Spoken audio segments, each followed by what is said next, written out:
ci politique da ngay dem Londres nga wuti foofu xaalis mais soo buggee exister politiquement vitrine bi France la te tey jii wane ngeen ko seen taxawaay wane ngeen ko parce que en même pas 3 jours ngeen bàyyi seen soxla yëpp ngeen ñëw taxaw fii li nga xamante ne mooy place de la République parce que ñun tey ñëpp xam nañ ne amatuñu république li Sénégal li nekk Sénégal dootul république loolu danger boobu ngeen sentir de telle sorte qu'aujourd'hui yéen a ngi taxaw di xeex ak ñoom donc c'est le point de départ aujourd'hui d'une nouvelle ère pour l'opposition sénégalaise.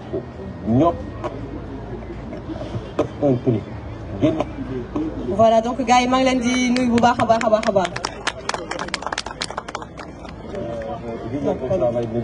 compétence dina dugg ainsi de suite. maa ngi leen di ziar sama gars yi leen di nuyu bu baax a baax a baax kontaan naa si waa Paris tàccu leen seen bopp bu baax a baax a baax.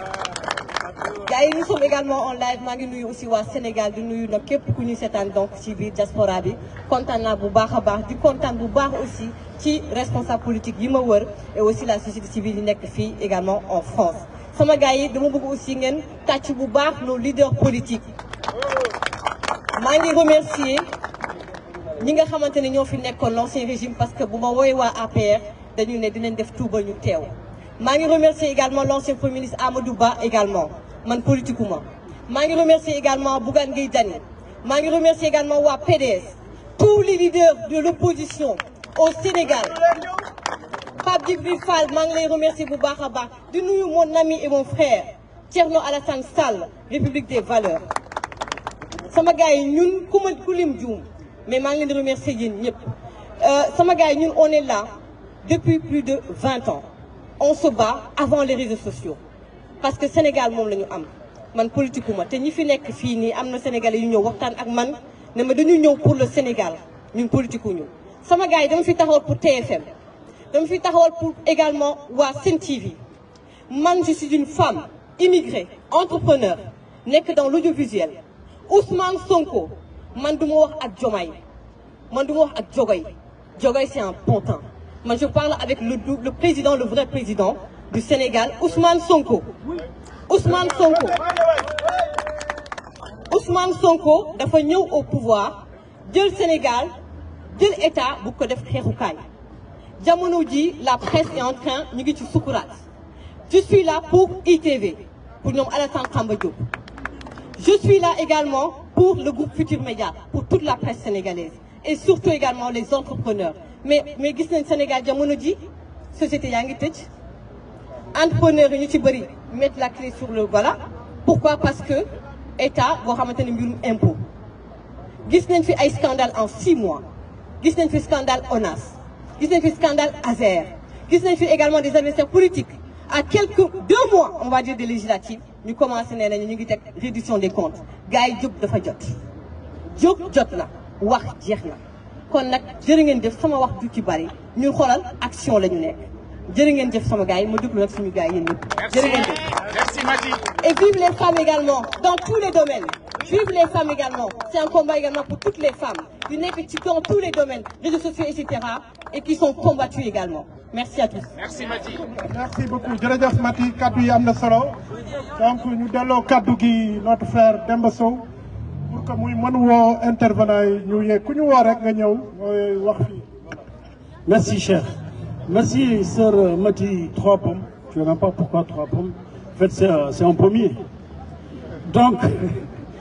bon camarades, nous allons donner la parole à différentes personnalités ici présentes. Et ensuite, je proposerai pour clore ce rassemblement de présenter les députés investis pour l'Europe du Nord, du Centre de l'Ouest et expliquer à nos compatriotes comment ça se passe. Parce que c'est une intercoalition qui est représentée ici par Sam Sakadou, mais la République des valeurs avec Sénégal Kessé aussi a des candidats qui sont ici. Nous allons tous les présenter parce que c'est une campagne pour, c'est pas une campagne contre, c'est une campagne pour le Sénégal, pour le changement et pour rétablir la République du Sénégal. Mon cher camarade, Amadou Talla Daf, qui est le coordonnateur de l'Alliance pour la République du président Macky Sall ici en France, vous faites-nous l'honneur de venir dans la tribune et adresser quelques mots. mbokk yi maa ngi jox kaddu il faut ñu wax wolof hein cher parce que ay sénégalais la ñu ngi jox kaddu Amadou Talla Daf bu pare dinañu tënk ci wolof ku ma gën a dëgg wolof wax ko ci wolof mbirum ndaje bi lu tax ndaje bi léegi Amadou Talla Faye mooy coordonnateur APR bu président Macky Sall fii ci France mu ñëw sànni ci code Amadou Talla Faye, vous avez la parole. Merci, chers camarades d'Ambassou. Chers camarades venus de toute la France, je voudrais d'abord vous remercier de votre présence ce samedi 12 octobre à la place de la République. Il est des moments où, lorsqu'une nation est en péril, se taire devient un crime contre sa propre nation. Raison pour laquelle nous avons décidé de transposer à tel Sénégal à telle France. Nous sommes tous là aujourd'hui, pas uniquement en coalition, mais nous sommes aussi avec les membres de la société civile qui vivent ici en France. Nous vous remercions de votre présence. Chers camarades, je crois que le Sénégal traverse une période difficile. Et il est des moments où, lorsque son pays traverse ces périodes-là, que chacun se lève pour dire halte. Pendant 10 ans, Ousmane Sonko et ses amis se sont opposés dans la manipulation et dans le mensonge. Aujourd'hui, ils veulent gouverner notre pays par la manipulation et par le mensonge, et nous ne l'accepterons pas. Raison pour laquelle il faut que nous fassions tout, je dis bien tout, pour sauver notre République. Sauver notre République, c'est voter pour les candidats de l'opposition, quels qu'ils soient, je dis bien quels qu'ils soient, parce qu'il en va de l'avenir du pays. Comment peut-on imaginer que des gens qui s'opposaient hier avec virulence contre notre régime, et je profite de ma présence à cette tribune pour saluer mon leader, le président Macky Sall, et je lui dis Gatchenga, mon président Macky Sall. Il faut qu'on se réveille et qu'on s'oublie. S'oublier, c'est s'oublier soi-même et chercher où se trouve l'intérêt du pays et sauver le pays. Donc, camarades, levons-nous tous pour que le 17 novembre, que cette opposition-là soit battue à plat de couture ici en Europe, mais également au Sénégal, parce qu'il en va de l'avenir du pays et du devenir du pays. Comment quelqu'un qui a pendant des années vilipendé le pays, au bout de 6 mois, je crois que les Sénégalais regrettent le choix qu'ils ont fait, qu'ils ont porté sur le couple Diomaye-Sonko ou Sonko-Diomaye. Il y va de notre intérêt. Chacun doit se lever, se mobiliser et ensuite aller dans les maisons du porte-à-porte, travailler pour que, au soir du 17 novembre, peu importe nos coalitions, là je suis catégorique là-dessus. Je suis de la paire. Nous n'avons pas de candidat ici en Europe, mais nous battrons campagne pour que l'opposition ici en France gagne les élections parce qu'il y va de l'intérêt de notre pays. Et j'appelle tout le monde, tous les camarades de la paire, de la coalition Takowalou, à se mobiliser derrière les candidats qui sont investis pour battre les candidats Ousmane Sonko. Merci beaucoup, camarades. C'est un devoir civique, mais c'est aussi un devoir impérieux pour l'intérêt du pays. Merci beaucoup.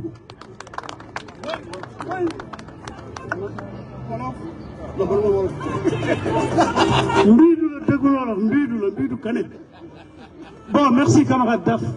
C'est un discours rassembleur. Li mu wax mooy wax ji coalition yi tey amul président Macky Sall amul président Abdoulaye Wade amul réew mi moo am intercoalition moo am képp ku ñu mënta tànn ñun ñëpp lañ ko tànnal Ali Bathily ngi nii je viendrai sur mon camarade El Hadj Malick Dioum ak ñeneen ñun ñëpp nous sommes des députés de Sàmm Sa Kàddu de Sénégal kese de toutes les coalitions de France et de Navarre, en l'occurrence du pays de l'Abdel Ngoné Diop. Ensuite, je vais, avec votre permission, passer la parole à doyen Pape Ndoye. Le cher camarade Pape Ndoye, c'est un membre fondateur de Rewmi. Ñun ñi nekk Sénégal France fii ak moom xam nañ ko c'est un anti-Demba Sow moom discrétion la moom sutura la xam man nag kon exubérant la mais nit ku baax a ngi nii ku bëgg réewam a ngi nii ku constant mi ngi nii. Il a toujours été avec Rewmi, il est toujours avec Rewmi. Aujourd'hui, il est avec le Sénégal. Doyen Ndoye, vous avez la parole. Bonjour, bienvenue à tous. Bëgg Sénégal mooy bëgg Rewmi mooy bëgg Sénégal. C'est pas antinomique. Donc, devant l'urgence, parce que les enjeux sont extrêmement grave. Il faut qu'on s'oublie pour amener à une rupture et amener les... Alors c'est bon, vous entendez bien? Vous m'entendez bien? Je reprends. Donc devant l'urgence de la situation politique du Sénégal, je pense qu'il faut s'oublier. S'oublier, c'est mettre tout en œuvre dans cette dynamique coalisée pour amener les stagiaires qui sont au pouvoir à une cohabitation. Merci beaucoup. Donc, amener les stagiaires à la cohabitation, c'est battre campagne, c'est se coaliser pour amener quand même... Donc c'est bon? Donc je disais, devant l'urgence de la situation politique, il faudrait que cette coalition perdure et qu'elle soit solidaire. Solidaire pourquoi? Il faudrait que ces stagiaires-là dégarpissent et puis qu'on puisse apporter une cohabitation et dégager le Premier ministre Ousmane Sonko. Ce qui se passe au Sénégal, c'est quelque chose d'inédit. Inédit dans le sens où on a toujours connu les vertus de la République en termes de stabilité, en termes de diligence et en termes de respect des institutions de la République. Et tout ça est en train de foutre le camp, excusez-moi du terme. Donc il est de notre devoir, chers amis,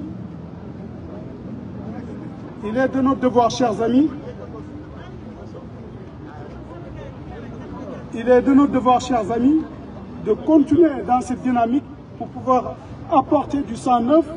aux institutions du Sénégal. Apporter du sang neuf, c'est une rupture. Je dis bien une rupture. Cette rupture-là sera simplifiée par le vote au législatif pour apporter une cohabitation sérieuse et pérenne. Il faudrait que ces stagiaires-là dégagent du Sénégal. On ne peut pas continuer devant ces faits qui ont été déjà établis en termes d'apprentissage de la politique. Quand on voit tout ce qui s'est passé récemment par l'avènement du président Ousmane Sonko, ou bien du Premier ministre, avec l'avènement économique, d'accord, et tout ce qui s'en est suivi, donc je suis désolé, mais il ne faudrait pas que des stagiaires continuent de guider la politique de notre République. Donc sur ce plan-là, nous, au niveau de Rewmi, le président Idriss Seck a été toujours constant dans ses choix d'accompagner le Sénégal et on la remercie. On la remercie vivement. Au niveau de Paris, je pense que les militants de Rewmi, ce sont des militants donc dignes de crédit et on va accompagner nos candidats donc, et on battra la campagne avec nos moyens, avec nos méthodes, avec notre organisation. Donc vous pouvez compter sur le parti Rewmi pour vous accompagner. Concernant maintenant les programmes, c'est des choses dont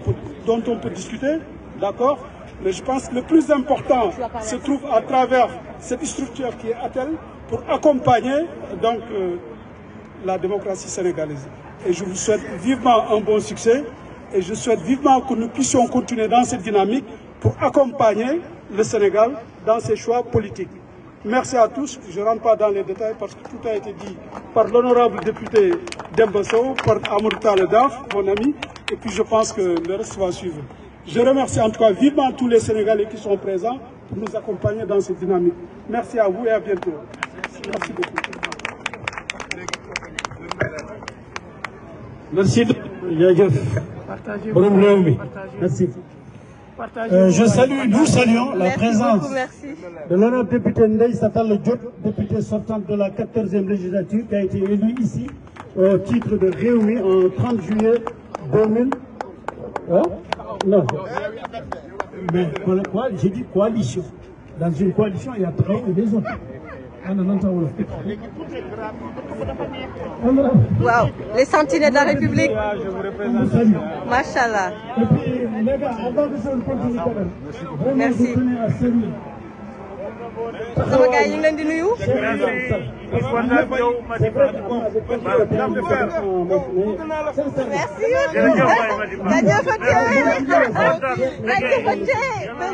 Merci beaucoup. Merci beaucoup.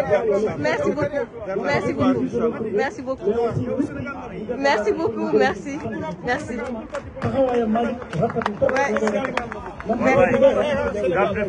Bravo. Bravo, Mati. Depuis 2021, je vais témoigner. Depuis 2021, machallah, le travail que tu es en train de faire, ça nous fait plaisir. Merci. Parce que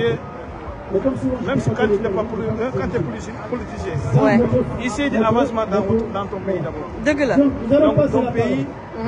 jamono dëgg la dëgg la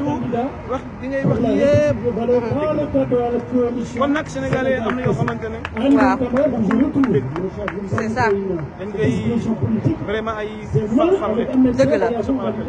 et moi je vous dis inchallah bul ragal dara jërëjëf yàlla mu ngi fii jërëjëf yàlla rek Yàlla rek. yàlla rek doo dem vaar yow doo dem jamais vaar moom la baal bëgg a rey kay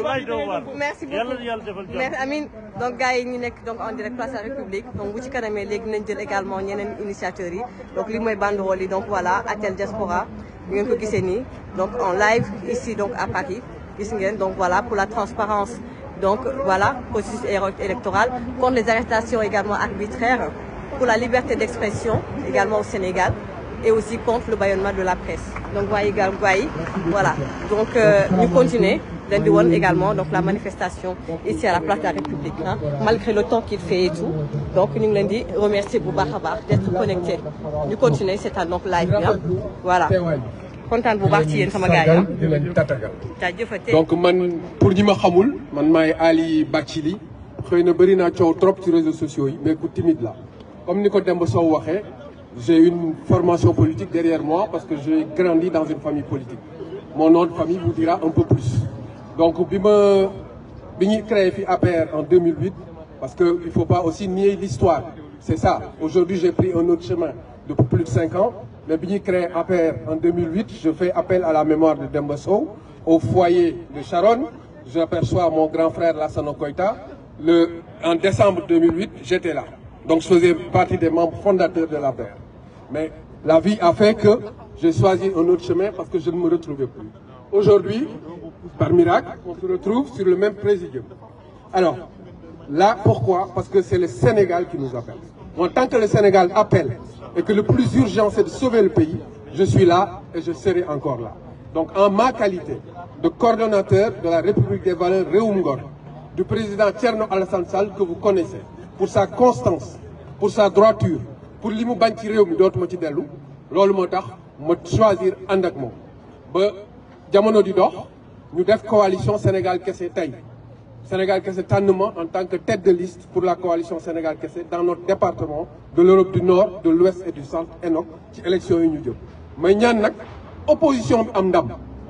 bu doon sama sago man lay nekk mais yàlla moo xam li nekk opposition bi am ndam parce que ñi fi nekk tey suñu leen bàyyee ñu am majorité Sénégal dina dugg ci guuta goo xam ne dootuñu si génn daayi man abadan donc il faut que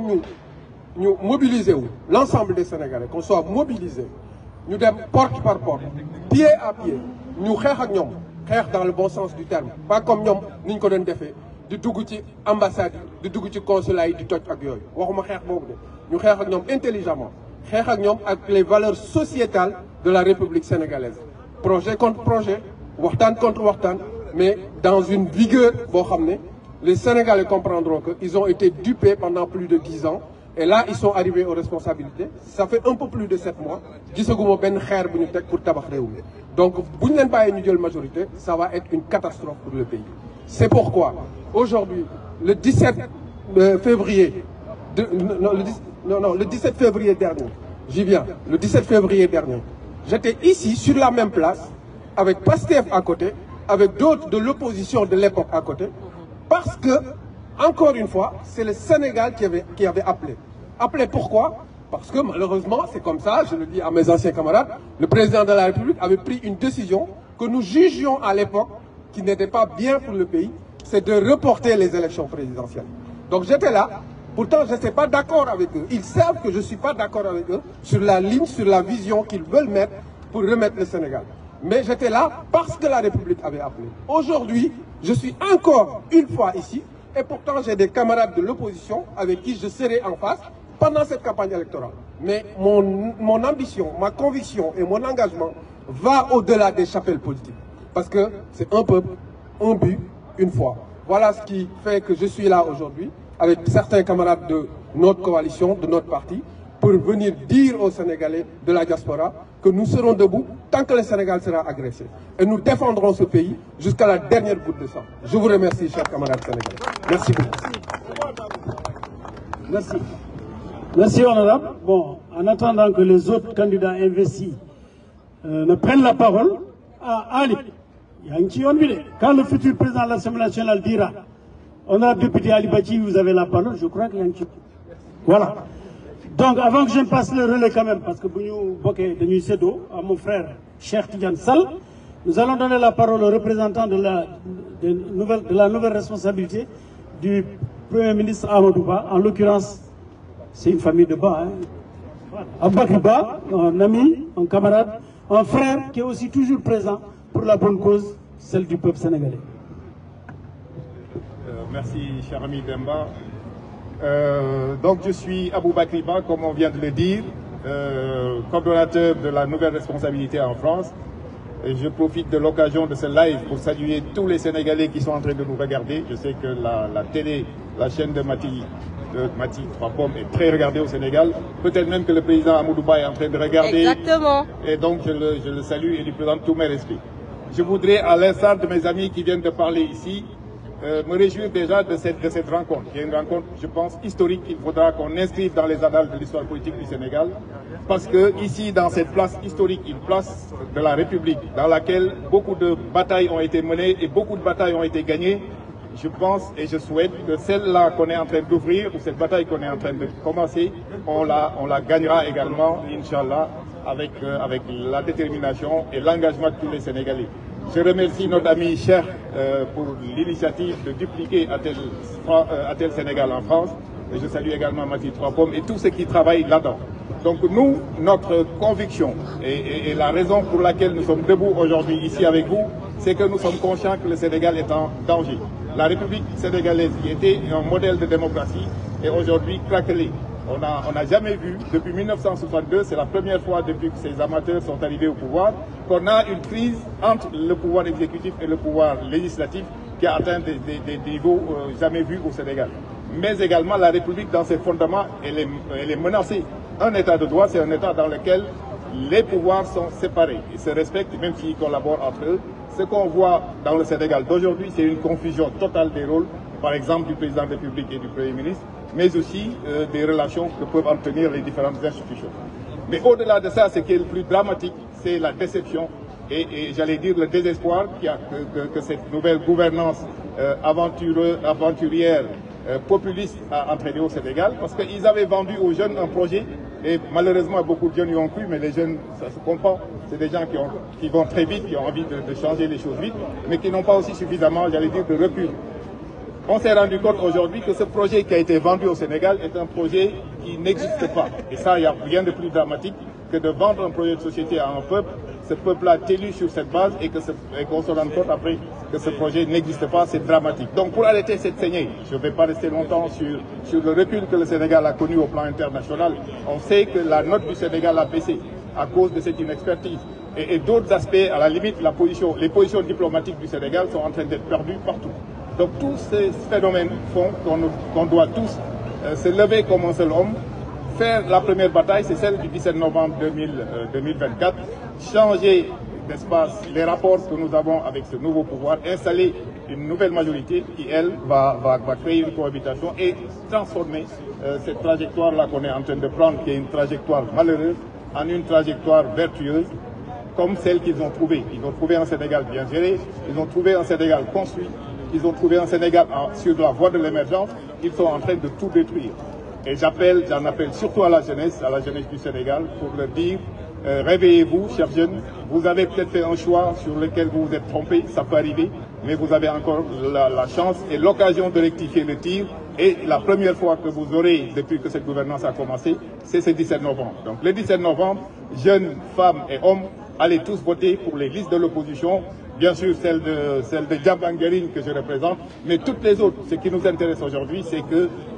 la peur s'installe dans leur camp et qu'ils arrêtent d'enfermer, de museler la presse. Jamais aussi on avait vu une presse aussi agressée que ça l'a été dans les 6 derniers mois. Donc voilà ce que je voulais dire à l'instar de mes frères et amis sénégalais, en saluant tous les partis qui sont ici, pour leur dire soyons tous unis, soyons debout. La seule perspective qui vaille aujourd'hui, c'est de battre ce régime-là le 17 novembre 2024, Inch'Allah. Je vous remercie de votre présence. jërëjëf Aboubacry mbooloo mi nuyu ku nekk si yéen si turam ak santam man maa ngi tudd Cheikh Ahmed Tidiane Sall comme ni ma ko waxee rek histoire day dox day bégee aussi parce que ñëpp xam nañ ne membre fondateur Alliance pour la République la donc maa ngi taxaw ak samay naataango yoo xam ne bi ñuy wut nguur gi diggante 2008 ba 2012 ñun ñoo ànd yàlla def diggante 2013 début 2014 ma daal di génn Alliance pour la République parce que man dama bokk ci Sénégalais yi nga xamante ne dañuy politique pour éthique dañuy politique pour valeur mais aussi dañuy politique pour intérêt général parce que li ma taxoon man génn Alliance pour la République du dama ñaan poste du dama dem di wut poste du dama dem di wut ay daraja wala candidat député ak loolu bi nga xamante ne affaire pétrole bi jib na Franck Timis ànd ak rakku président de la République boobu à l'époque Aliou Sall bi mu laajee licence de prospection de pétrole l'année en interne si bureau cadre yi si Google Group cadre yi ma ne lii président waru si dugg ndaxte dañu xeex pour jóge fi régime mu président Ablaye Wade parce que dañ doon jooy ne patrimonialisation de l'État ñu koy jooy si Ablaye Wade donc waruñu dellu si fii ñu am même pas 2 années d'existence ku mel ni frère président de la République di wut licence de prospection de pétrole il y a assez de choses yoo xam ne mën na dem defi ko parce que jàpp naa ne magam bu nekkul woon président de la République du ñëw du solliciter décret bu loolu weesoo nag loolu bokk na li si nga xamante ne moo ma génne Alliance de la République parce que dama fa xatoon après parce que bokkutuma woon ak vision mais ñeenti atu yàlla toog naa ko ànd ak sama naataango yi wër fu nekk dem Dakar ba nga xamante ne 2012 bi ma gisee deuxième tour tendance yi nga xam ne dafa lourd di génn si urne yi man nga xam ne Dakar Plateau laa dëkk am cër si lébu gi fukki penc ak ñaar nekk doomu lébu doomu alpulaar fi ma dëkk foofu diggante Dakar Plateau fi ma dëkk ak palais de la République matul 1 kilomètre dama génn suñu waa koñ et les vidéos sont là ne Macky Sall gagné na ba renseignements généraux yi ñëw infiltré ñu ñuy dem Sandaga place de la Indépendance ba ni Abdoulaye Wade jël téléphone am woo Macky Sall ne ko gagné donc loolu pour l'histoire la ma ko bëgg a wax parce que tey Sénégal dafa toll foo xamante ne benn nit moo fa nekk foo ne ba fa bëgg a jàppee nit yi jaam moom mooy buur te loolu mënu nekk bu ko xalaatee ne kaddu yi après da nga gën a ñagas parce que dañuy politique te dañ ko seq ak koo xamante ne il faut ngay wàcc à son niveau di wax langage bi muy wax moom langage ordurier bi muy wax moom nga ko koy wax muy dégg tontu ak dellu si parce que ñun duñu ay ragal ay sénégalais te sénégalais musul nangu ku ko néewal doole donc après di ngeen ma déggalu si kaddu yi parce que di ngeen dégg ay kaddu yoo xam ne comme moom dafay ñeme di taxaw di wax gatsa di wax ne moom ku dee sa yaay juraat kooku il faut nga koy delloo kaddu yu mel noonu c'est important bi ma jógee Alliance pour la République nag tey bu ñu doon wax Pastef fii si France bu juddoo fii yàlla mën a tax parce que dama commencé d'abord si li nga xamante ne mooy initiative politique pour une alternative au Sénégal ñu ànd man Ousmane Sonko ak Taïmia Ibnou Sila ñu ne dañuy taxawal li nga xam ne mooy plateforme pour des jeunes pour l'avenir biñ ci nekkee yàlla def jaam pexem yàlla dogalam Macky Sall radié Ousmane Sonko au niveau de l'administration bi mu ko radié loolu moo précipité man sama démarche ma créé li nga xamante ne mooy comité de défense de Ousmane Sonko et ça c'est pour l'histoire ñu wax ko parce que man wutuma poste Sénégal nekkuma ci benn liste nekkuma député mais dafa am loo xam ne ñun ñëpp ñoo ko bokk fii yéen ñi nga xam ne ay sénégalais ngeen bàyyi seen njaboot ngeen ñëw taxaw fii parce que ku nekk dafa am cër ci Sénégal dañ ko bokk comme mënuñu ko séddoo nag dañ koy def ci njëkk ak teranga li nga xamante ne ñëpp da ku nekk sa àq la ci réew mi dañ ko war a jox du loolu weesoo ñu jugee ci comité de défense des droits de Ousmane Sonko bi ma gisee engouement bi xam nga Sénégal dafa tàmm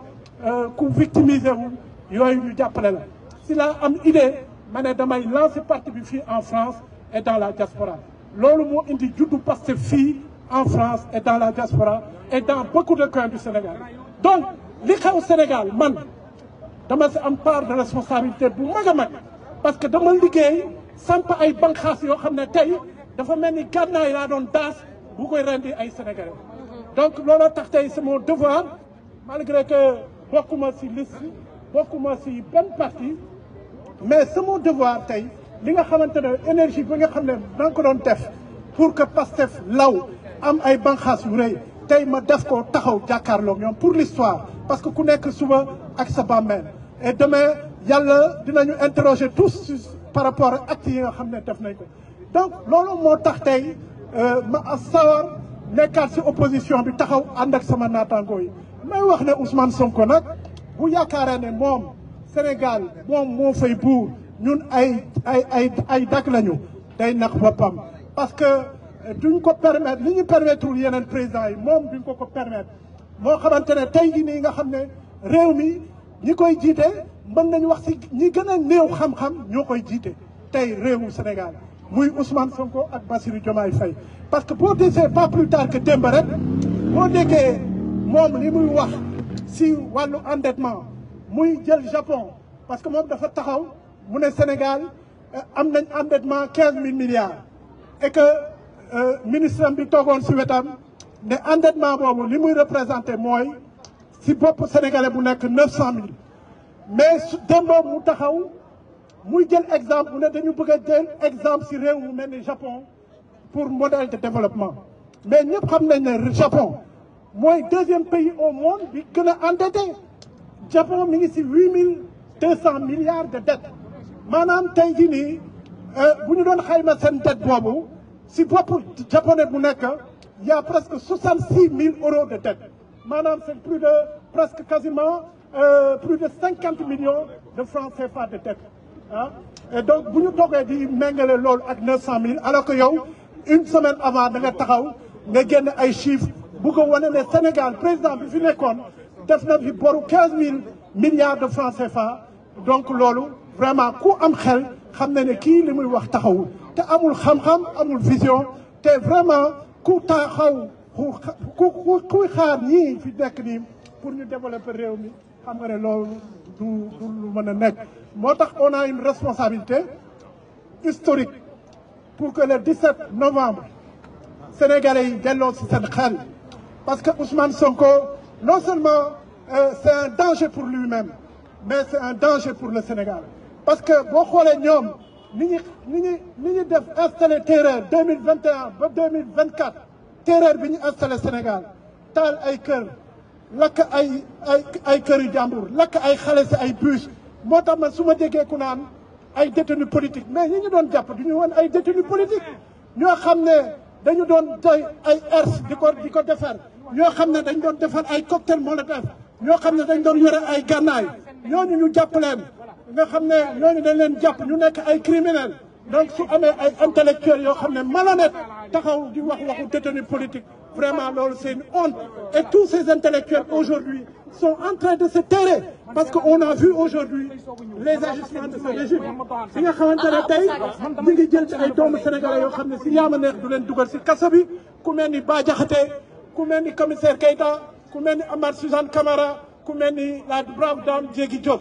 mu nekk loo xamante ne fayantu la moo tax ma ne Sénégal est en danger parce que Ousmane Sonko il faut l'arrêter avant qu'il ne soit trop tard parce que Sénégal ragal dëkku fa li mu bëgg nag dinañ ko si fekk si moom xam na ne ñun ragaluñ ko le premier menteur du Sénégal le premier manipulateur du Sénégal boo yaakaaree ne Sénégal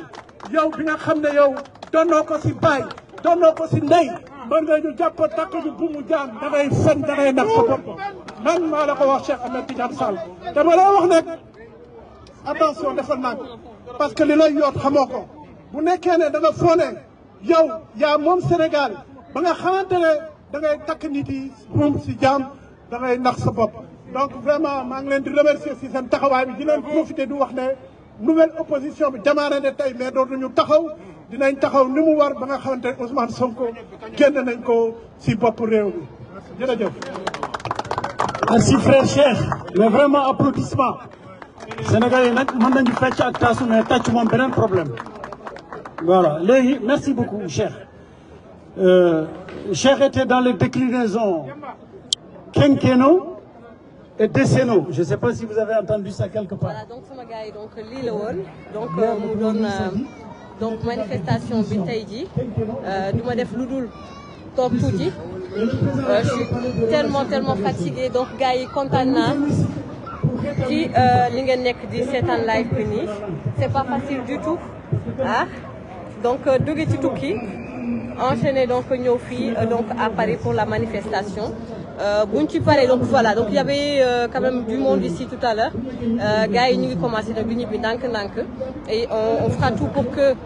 ñi nga xam ne ñoom laa bokkandoo woon organisation bi ma jël leen ko ci kanamee léegi ñu mën a waxtaan également ak it yéen ci live bi balaa ñuy quitter mais juste rek dinañ def le bilan dinañ waxante dëgg nag suñu paree ci live bi tey suba damay noppal parce que je suis vraiment très fatiguée mais la semaine prochaine dimanche prochain on va faire également benn bilan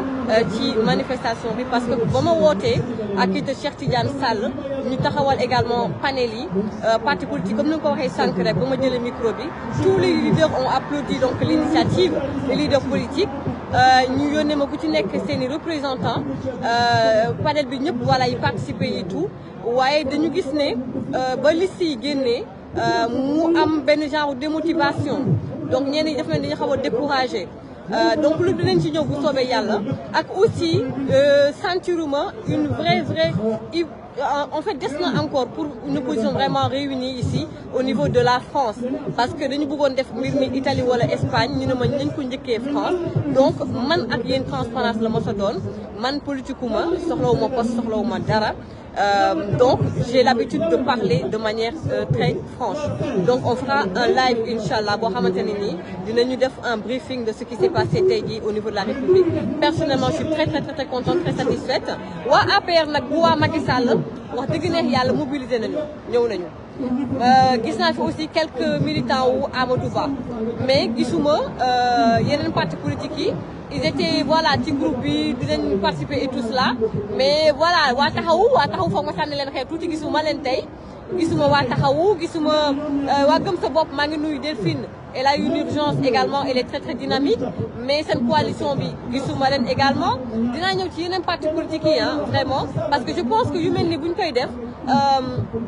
tey ku mel ni man dama jël sama xaalis def ci parce que fi ma jóge ak léegi budget la au niveau transport ak yu bëree bëri mais tey bu fekkee ne mobilisation am na nga invité parti politique yi def naa parti politique bu nekk war nga tey nga nekk fii Paris say militants yi nekk fii Paris ku nekk nga ne 10 personnes 15 personnes 20 personnes wala ñu mun a ñëw ñu mun a organiser wu noonu dinañ ci waxtaan vraiment mais de manière très conviviale on en parlera inchallah donc dinaa xaar donc gars yi ñu pare suñu paree ma am ñu ma jël ñoo xamante ni dinañ mën a ñëw waxtaan ak ñun ci live bi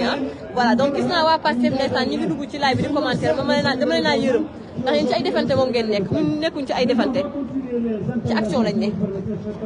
gars yi ay bëggoon ma gisoon fi ak sama suuf gars yi nag may leen ma tuuti rek ma jël gars yi voilà donc ñu ngi nekk en live voilà donc bëggoon donc on est en live donc maa ngi ñëw donc voilà Cheikh Tidiane ñu toog ñu nag waxtaan donc boo mënoon ñëw nii waaw ñu waxtaan voilà gis na nag moom man gàttal la moom mooy loolu donc ba bàyyi la nga wax ak sama mbokk yi sama gars yi. ancien basketteur la man moo tax. waaw vas-y donc. mais vraiment maa ngi gërëm sa followers yëpp. ñëwal li sama wet waaw di la nuyu. waaw di rafetlu sa taxawaay. parce que pour l'histoire yàlla def na tey la nouvelle recomposition de l'opposition en France si sa loxo la jaar yow yaa permettre à ce que beaucoup de responsables ñu mën leen contacter pour mën a taxawal dupliquer li nga xam ne mooy ATEL bi nga xam ne juddu na au Sénégal ñu indi ko fii transposer ko en France et dans la diaspora loolu mu nekk pour l'histoire lu am solo c'est important donc ñu lay gërëm si loolu te gërëm sa taxawaay aussi parce que gis nañ xeex bi ngay xeex pour le Sénégal de manière désintéressée depuis 2021 depuis l'affaire Adji Sarr nga xamante c'est une affaire privée. Malheureusement, Ousmane Sonko a su politiser et indi ko ci champ politique bi ba mu jur li mu jur les destructions de biens, les centaines de morts yi nga xamante ne le seul et unique responsable c'est lui-même et mënuñu ko teg ci noddu keneen parce que ki doon woote di taxaw di def live di wax garsa di wax c'est un mortel combat na leen jaral sa bakkan mais sénégalais yi dañu war a bàyyi naa fekk ki nga xamante ne yow yaa dem ci benn béréb mu ne béréb boobu yow waroo fa dem yow sa bopp nga taxaw ne dem nga fa daal di woo xale yi yaa ngi may dégg ne leen jaral seen bakkan mais l'État s'est défendu parce que loolu bu weesoo parce que moom li mu boole moo bëree man ça me dérange un peu de parler de lui parce que pour man c'est une ambulance c'est quelqu'un boo xamante ne mais nag yàlla dafa def yàlla mooy joxe cër yàlla jox na ko cër boo xamante ne tey mooy le premier ministre de la République du Sénégal mais loolu yow da nga si am cër man dama si am cër ñi ñuy déglu dañ si am cër parce que jusqu'à preuve du contraire nous sommes des Sénégalais donc li mu yore moom moomu ko yëfu si moo tax on sera obligé de le critiquer et de parler de lui mais avec mépris parce que il est pas capable vraiment d'avoir un esprit de dépassement parce que boo demee ba téye nguur gi tey war na am esprit de dépassement jéem a rassembler Sénégalais moo tax dama doon waxtaan léegi en off ak sama yenn xarit ma ne am na loo xam ne maa ngi koy njott mais bëgguma ko commencé wax mais il faut ñu wax ko parce que lii jot na gannaaw dee Ousmane Sonko aujourd'hui est le bras armé du MFDC. Ah bon? Il est en train, mais oui, mais Ousmane Sonko est le bras armé du MFDC. Et il est en train de réussir ce que le MFDC n'a pas réussi en 30 années de lutte armée. Maanaam xam nga MFDC rébellion bu juddu Casamance la. mais bi rébellion avant rébellion bi amoon na ay revendications légitimes yoo xamante ne yu doomu Casamance am. yoo xam ne mais lu tax nga wax loolu en quelques mots. waaw lu tax ma wax ko mais c'est pour l'histoire aussi ma def historique parce que c'est important. rébellion bi li ko indi Casamance amoon na lu nga xamante ne ay revendications yoo xam ne mën nañu wax ne c'est légitime comme doomu Sénégalais yi nekk Matam wala yi nekk Foundiougne mën nañ ko am jàpp ne état central li mu war a investir fii investir ko en terme de indi courant indi ndox parce que loolu mën nañ jàpp ne c'est bon mais loolu mën na nekk loo xamante ne mën nañ ko jàpp mais bu ñu demee ba nit yi jël gànnaay di xeex pour l'indépendance loolu c'est un autre palier léegi nag xeex boobu ñu xeex ñoom dañ ko xeex pendant des décennies mais amuñu si ndam face à la République du Sénégal parce que la République du Sénégal malgré de nombreuses pertes de nos soldats a su maîtriser la situation mais li nga xamante ne rébellion bi MFDC à travers le MFDC mi ngi ko doon bëgg te mënu ko am si ay gànnaay ils ont réussi à l'avoir en infiltrant l'administration sénégalaise en mettant en se cachant. Il y a la main qui tremble parce que je suis en train de faire le live mais ma bàyyi la nga daaneel foofu après ñu jeexale ci organisation bi tey jii voilà on aurait aimé avoir une centaine de personnes bon c'est pas le nombre qui importe mais quand même le minimum aussi moom mooy que les partis politiques aussi jouent le jeu vraiment parce que là c'est le Sénégal il s'agit du Sénégal mais voilà donc am na yoo xamante ne daal ci organisation bi liñ ci gën a ñëw mais lu jar a waxtaan la mais quand même c'est positif ce qu'on a fait aujourd'hui. Mati vraiment di la gërëm encore mais li ma la wax sànq en off dama bëgg nga dugal ko sa bopp nga dugal ko sa xel. gis nga li ñu am nii si mbooloo. c'est quand même beaucoup pour un samedi en France c'est historique. Et pour un nouveau départ, c'est beaucoup. Moi, je ne m'attendais pas à temps. loolu am na solo et loo gis rek début bi est difficile mais li nga gis nii tey c'est pas comme li nga wax c'est pas le nombre qui est important acte de résistance bii ñu teg tey muy place de la République pour wax ak ki nga xamante ne tey jii jàpp naa ne c'est la seule autorité au Sénégal moom moo am droit de vie et de mort sur les Sénégalais nga xam ne moom tey mooy toog sax ci place su président de la République moom mooy dogal Sénégal ñu won ko ne y a des Sénégalais qui n'accepteront jamais d'être tenus comme des esclaves ñu xamal ko loolu ne ko acte de résistance bi juddu fii tey Paris dina law à travers tout le Sénégal mais à au niveau de la diaspora. Ali voilà gars yi maa ngi lay gërëm di la sant bu baax a baax vraiment merci Cheikh mais je tenais aussi à te remercier Cheikh parce que Cheikh il est dans tous les combats machallah correct xam nga nit ku gëm Sénégal ma kontaan bu baax a baax ci moom parce que moo ñu dooleel ba lii ñu def ni tey ñu mun koo def ba yegg si fii kon jërëjëf Cheikh Tidiane Sall di nuyu nag aussi sama xarit également di Ali Bathily macha allah bu ñu des valeurs di nuyu bu baax a baax Ali ma bàyyi la nga waxtaan ak mbooloo. merci beaucoup Mati maa ngi lay gërëm di la sant. waaw di la gërëm ci invitation bi nga ma invité ci sa chaîne. waaw di rafetlu nag ce déplacement bi nga def. waaw diggante Normandie ak fii. waaw parce que dëgg-dëgg. waaw bu ñuy wax bëgg Sénégal bokk nga ci li nga xam. waaw ñu taxawee rek Sénégal mooy ñëw am na fu ñu bokk parce que yow comme li wolof yaay di wax ragal a féete day xaj man maa ngi bokk la République des valeurs réew mais boo fàtte lu ma bokk rek wane na Sénégal moo ñëw ay valeurs moo ñëw ay principes moo ñëw wax naa ko sànq le 17 février bi passé ñu ngi fii à la place de la République à côté parti bi nekk si nguur moo nekkoon à côté parce que dañu doon xeex non au report tey ñu nekkaat fi ak ñoo xam ne si parti du nguur bi lañ nekk mais il faut mu leer nekkuñu coalition politique dafa nekk une plateforme boo xam ne dafa teg alliance pour la transparence des élections donc dañu ànd xeex en tant que opposition pour processus électoral bi def loolu moo ci bu loolu weesoo man man maay candidat wu coalition Sénégal kese fii dans le département d'Europe du Nord et centre bi nga xam ne ku ko jëlee mooy président général ak l'ancien ministre des sports donc dina gërëm di la sant gërëm Sénégal yi yëpp seen taxawaay ak seen pas-pas pour ñu mën a défendre Sénégal. Merci beaucoup Ali jërë ngeen jëf donc gars yi lii la woon maa ngi leen di remercier bu baax a baax donc ici à la plateforme de la République gars yi donc xam naa fii la ñu yemale donc live bi leen di remercier bu baax a baax donc je suis vraiment très fatiguée donc voilà donc gars yi lii la woon merci à tous et puis di leen jox rendez-vous pas ce dimanche mais dimanche prochain xawoon sañ tuuti rek donc dimanche prochain inchallah pour live débrief ci li nga xamante ne nii def nañ ko tey donc place de la République merci à tous les partis politiques les représentants des partis politiques qui étaient là merci encore une fois Cheikh Tidiane Sall merci à vous chers followers également ci li ngeen doon seetaan tey suñu manifestation bi à part Paris gars yi xaar lañu ci Europe dinañu ñëw soit Espagne wala Italie wala beneen dëkk Europe inchallah avant le 17 novembre gars yi jërë ngeen jëf